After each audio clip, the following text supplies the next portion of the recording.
नमस्कार शेतकरी मित्रांनो, मी सुधीर घुडेराव, राहणार एरणगाव, तालुका नांदगाव, खंडेश्वर, जिल्हा अमरावती। जो मी आज आपण तुरीचा जो एक व्हिडिओ दाखवत आहे, हे माझं सुयांस 23 नावानं मी विकसित केलेलं सेल्फ रिसर्च। हे माझं तुरीचं दुसरं वाहन। आज 3 डिसेंबर 2024 रोजी हा व्हिडिओ मी काढत आहे। वातावरण ढगाळलेलं आहे आणि अशा स्थितीमध्ये ही तूर कशा प्रकारची बहरलेली आहे मी आपणास व्हिडिओच्या माध्यमातून दाखवू इच्छितो। तर शेतकरी मित्रांनो, ही तूर दाखवल्याप्रमाणे फुलावस्थेमध्ये आहे। सद्यस्थितीमध्ये हे 75% मध्ये आहे। माझ्या मते काही कळी अवस्थेमध्ये आहे आणि काही फुलावस्थेमध्ये आहे। आणि अशा प्रकारचा हे माझं सुयांस 23 हे तुरीचं वाहन मी आपणास व्हिडिओच्या माध्यमातून दाखवत आहे।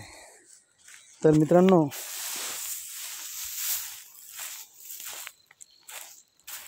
या तुरीला 2 फवारणी केलेली आहे। एक पहिली फवारणी मी दिवाळीच्या पूर्वी 2-4 दिवसापूर्वी घेतली। त्याच्यामध्ये प्रोपेक्स सुपर, ज्यामध्ये प्रोपेसनो फास आणि सायपरमेथ्रिन 4% मध्ये आहे आणि सोबत 1261 विद्राव्य खताची आणि त्याच्यामध्ये अमोनियम ॲसिडची फवारणी घेतली आणि एक फंगिसाईड घेतलं होतं हेक्झाकोनाझोल 40 मिलीमध्ये। आणि त्याच्यानंतरची दुसरी फवारणी घेतली मी ही 23 नोव्हेंबरला 2024 या दिवशी दुसरी फवारणी घेतली। पहिल्या फवारण्यापासून जवळपास 1 महिन्याच्या अंतराने पण माझ्या याच्यावर अळी नव्हती आणि फवारणी मारली त्याच्यानंतर त्या दिवशी पण अळी नव्हती। तरी त्याच्यामध्ये मी इमेमॅक्टिन फक्त इमेमॅक्टिनचा 10 ग्रॅम या प्रमाणात आणि एक फंगिसाईड ज्याच्यामध्ये प्रोपिनोकोनाझोल आणि झिंकची फवारणी घेतली आणि 1261 विद्राव्य खताची 100 ग्रॅमची फवारणी घेतली। अशा प्रकारचा हा माझा दुसरी फवारणी तुरी अवस्थेमध्ये मी घेतलेली आहे। तर सांगण्याचा एवढाच उद्देश, हा व्हिडिओ बनवण्याचा एवढाच उद्देश, कारण मागच्या वर्षी 27-28 नोव्हेंबरला ही तूर अशाच प्रकारची आली होती। पण 3-4 दिवस अवकाळी पावसामुळे पूर्णपणे तूर झोपून दिली होती पूर्ण महाराष्ट्रामधली। आणि त्यामध्ये माझा हा 10 गुंठ्याचा प्लॉट होता आणि हा 10 गुंठ्याचा प्लॉट पूर्ण झोपला होता आणि शेवटपर्यंत तो उभा झालाच नाही। हे त्याच्यासाठी व्हिडिओ बनवत आहे की जेणेकरून आपल्याला शेतकऱ्यापर्यंत दाखवण्यात यावं, या उद्देशाने मी हा व्हिडिओ बनवत आहे। तर मित्रांनो, अशा प्रकारची हे सुयांस 23 नावानं मी विकसित केलेलं माझं सेल्फ रिसर्च असणार हे दुसरी व्हरायटी खूप चांगली आहे।